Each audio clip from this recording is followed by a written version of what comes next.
équipe il y a déjà awa et y a qui derrière liboso na biso tout ça moi ba réglage amiki après voilà tout servir tous les 6 quoi. Banza London TV. Au moins histoire comme Mara. Tant on est ciel qui tous en attend les 6. Tous en attend expliquer sur tout expliquer d'amara moi est belé bien la émission comment na miniature toi on a date originale.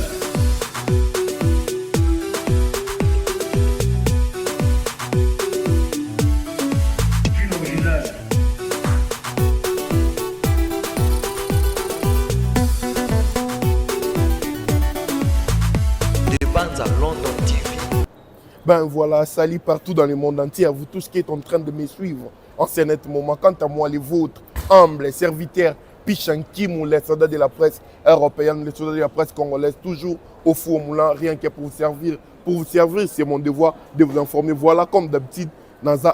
aéroport, il y a Roissy Charles de Gaulle, pour nous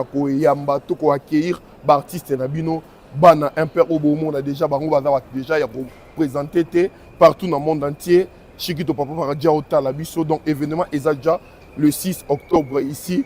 à Paris, donc précisément dans le République. Voilà, donc adresse aux Amoko, métro 5, métro 8 aux Amo Bimbawana. Premièrement, je ne sais pas, on déjà à gauche. Welcome, bienvenue. Ouais, merci beaucoup, bien. Boni papa. Bien.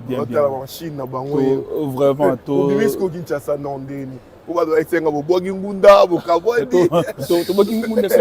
Bogingunda suna kin ezala mambo yemboka na biso nde to mesana mingi et na biso eza par rapport ya concert on le 6 voilà le 6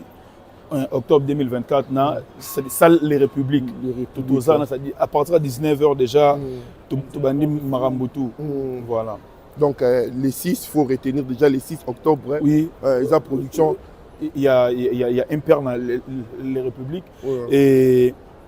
les 5 déjà on a esprit au tchaba monoko les 5 toi na mixtape to bim c'est 4 titres voilà ah ouais bobo a déjà déjà 4 titres 4 titres tous les 5 avant l'album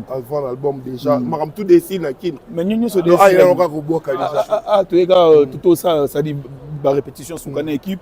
il y a déjà awa et y a qui derrière liboso na biso tout ça moi ba réglage amiki après voilà tout servir tous les 6 quoi. Après le 6 bon en Belgique si je me trompe pas non après les 6 photos en Belgique mais na minute communication ça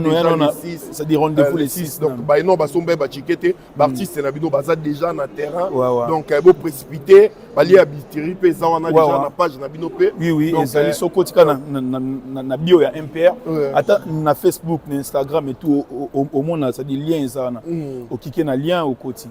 directement. Voilà, on a ozongela ngayo on a évité yuma ba doit otala biso na monde entier Willy Mouchine a otala biso premièrement lobani na baike baya ebele baike boya vraiment ebele les 6 hein totonda tobina semeki nini to salité pour na mboka baluki makambu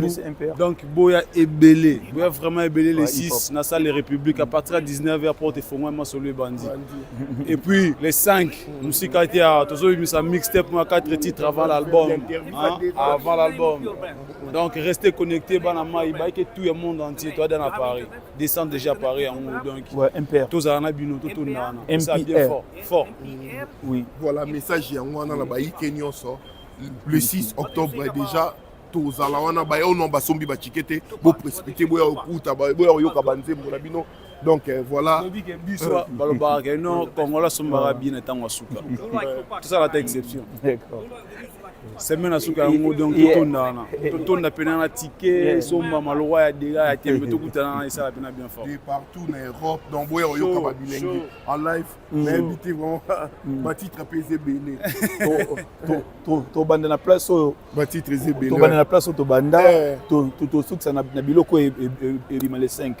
donc eza spécial quoi et on Imper annulé Imper lobo est raté Imper Ouais. Voilà, donc continue. Ouais, Touro Siko, Bisona Bino Tomonana, et tout, rendez-vous les 6. Quoi. Aussi, il faut rappeler qu'il y a Barata, déjà l'événement à Bango, ouais. la Casino, Boyaka, la Cigale, pardon, ouais. La Cigale et Barata qui nous la Belgique. La Belgique. Voilà. Madeleine, on va taper la Madeleine. Donc, ils ont occasion de nous écouter. Donc, tout le monde est là. Nini bande ko déranger vraiment ba concert na bino ko beta te o mona bino boyer mais après beti te zakini o bana matete tout pe bazaki na sima na bino ba mettre serpent bodine garde nyo sur la bazala qui on a fait on moni histoire comment mara tant on essaie les qui tous on attend les 6 tous on attend expliquer sur tout expliquer d'amara mon belé bien la émission comment na minute toi na date mo les 6 tout temps les 6 na salle de République tout ça ensemble da to fongoli nzela to bandi wana basal msuze zolanda mais to banana wana to tonana wana par rapport aux invités je sais pas en tout cas il y a concert MPR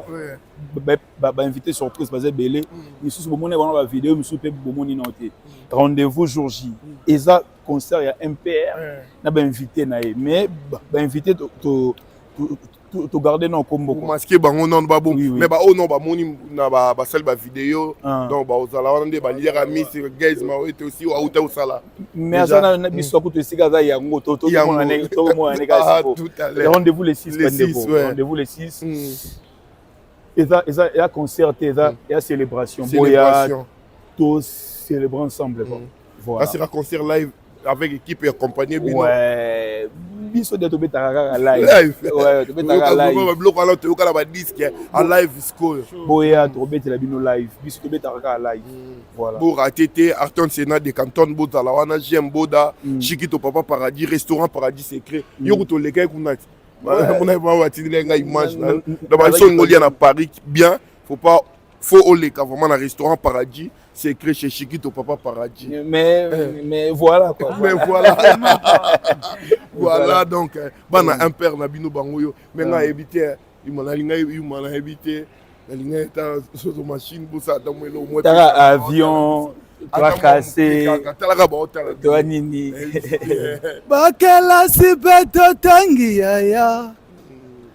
jeune bouya beto sali ya baye ya famille to kati ya les 6 to kutana ouais you masali le kwa masali to pensa vile kwa kolinga ese meki boya tontine yo kana yo comme au Musa biso quoi toi cassé rendez-vous les 6 voilà rendez-vous les 6 déjà je sais pas comment mot de la fin ni beaucoup le message vraiment na ba autant la biso bandeko différence ezali entre biso na bango engelo banini c'est artiste et tout a un message na et puis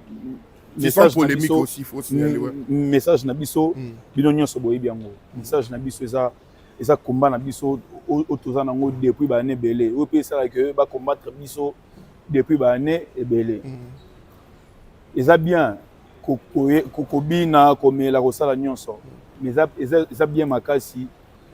à chaque fois mais la paix faut banzara bandeko na biso na est et comment le roi est le moto message nango le roi moi ba blague le roi nini frère biso tozara trop na est Goma tout ça biso tozara trop kuna te bi réalité au bandeko ba traverser tout le monde ensemble bien que ça y a célébration mais toza pe na moment temps moki ba beta li solo et bandeko na biso au bazana est c'est des grands messages na biso yango wana quoi on est ensemble les MPR. Merci beaucoup. Merci beaucoup en tout cas. Rendez-vous les 6. Rendez-vous les 6. Donc voilà, merci. Na ba interno nyo so ba balinga musique, la bonne musique, ba doit tali partout dans le monde entier. To bengi sibino vraiment les 6 boya, to célébrer ensemble na groupe na bino bolingaka MPR. Donc baza déjà na Paris. Baye kobeta concert na bango boyebi borater bango partout mais tout ils a confirmé les 6 artistes baza au grand complet bon monde a invité surprise merci na ba botali biso partout dans le monde entier dans ba différentes chaînes dans ba différents sites bolandi biso na Image Pro TV to pesi Fire Basket Chango Basket Guy Basket des continents to pesi Bambote Bernadette Masengo la Blanche bat botali biso pe na Vision Plus TV ya Bella Jinganga depuis London City to pesi bino Bambote ba bolandi biso na Dembanza London TV depuis no original to pesi bino Bambote bo beau partager massivement et puis beau s'abonner bah non bah s'abonner pour yango pe ça biso force to continuer au ça la bino musala abonné difforme olingi ba ça elo sécurité a bien olingi donc vraiment ba accompagner aux à Paris na ba garde moi ya bien makamno ba événement olingi sécurité ya solo ezala bo betaka na snap snack VIP boarding guard bo mona ngo wana eza déjà na snap beaucoup à mettre serpent équipe na mobimba donc sur TikTok bo betika même donc snack VIP boarding guard bo mona mbalamo boza contacter artiste onani ozana sécurité bien sûr oya na Paris voilà Diezola London City Chika Lukau merci beaucoup rendez-vous to kutani les 6 bo mona ba image ba oyo baza déjà na Paris baza partout na Schengen boya to kutana wana to célébrer ensemble na ba invité na bango surprise na moni playlist ya ba invité nga mo pe na za surprise boya to kutana wana to célébrer ensemble allez voilà je vous dis bye bye à la prochaine numéro ciao original.